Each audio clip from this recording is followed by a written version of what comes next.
So to actually train our Tesseract with this font, first we must convert this into a box file. And to do this, we will use an application called JTestBox Editor. You can see here we are going to download it from here. We don't want the FX version; we want the normal version. We are going to download it.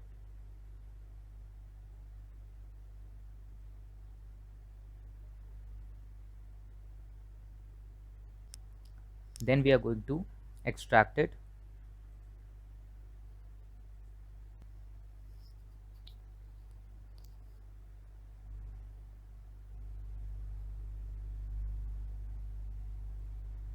Now we're going to open it and we will launch the batch file, Windows batch file.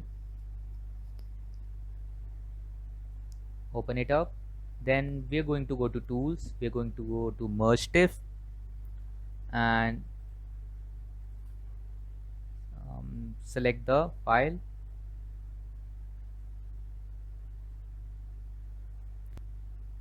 So after converting this into a TIFF file, we must name it in a certain fashion. Um, the context that follows is language name and then font name and then exp0 to n and anything you want. So I'm going to name it train.my.exp0. I'm going to name it this and going to save it. As you can see, we have created our TIFF file. Now to actually work on it, we are going to need to create a box file. So we are going to go to command prompt, and to utilize it, I have made this steps that we are going to follow. The first is to create a box file. So we are going to copy this command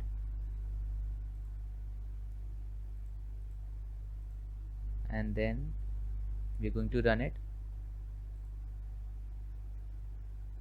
So as you can see, we have created a box file.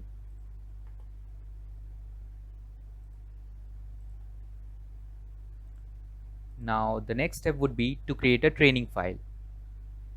Actually the next step would be to um, run the box file and change any character that might be wrong.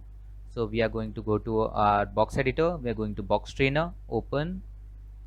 We're going to open this TIFF file and then we will correct anything that is wrong.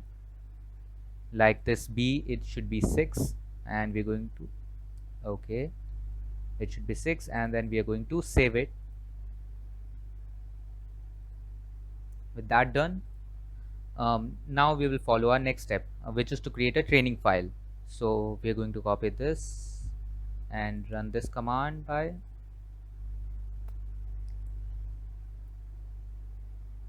okay, cannot read this file. It's something, okay, yeah, I got it. It should be exp0 there. As you can see, we have created our training file. Now on to the next step, we are going to extract cassette from it. So we are going to run this command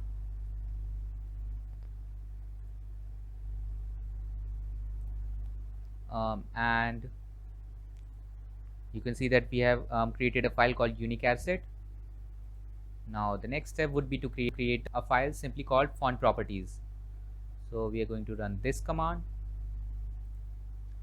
Then the 00100 and the Arial is simply a font name, and the 0 here represents italic, if it should be italic, and this here represent if it should be bold, this here represent if it should be monospace or not, and this is serif and fraktur.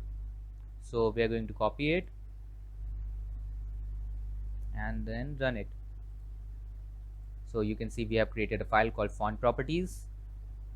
Now the next step would be to actually train our data. So to do this, we are going to copy this command and run it, and this should generate 3 files. Here you can see intemp, pmf table and shape table. So now the next step, I'm going to do this, and this should generate a file called norm proto. and it's pretty important. Here you can see that. So we are going to go to the next step, which is to rename our 4 files into our language name and dot and then the file name. So we are going to rename those. I'm just going to copy paste them.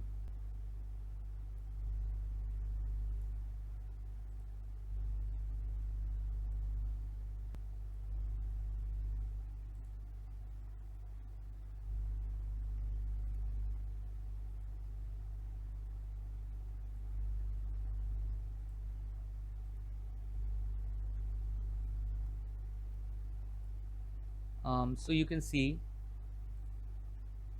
this should have renamed all our files. Here you can see that we have train.normproto, train.intemp, um, train.shapetable, and train.pffmtable. So our last step would be to create a train data file. And to do this, we are going to write the command combine test data and then language name and then a dot. We are going to do this. We're going to run it, and this should have generated our train data. Okay, did something go wrong? Nope, it's correct. Oh, here it is. Okay, so what we are going to do now is we are going to take this file. We are going to go to our tesseract OCR file, then we are going to paste it there. So hopefully this should work, and not just hopefully, this should actually work. We are going to run our file again, test2.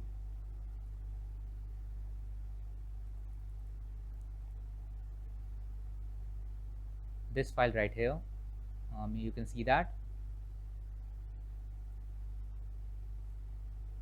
You can go and run this, and here you can see that we have got the correct estimation.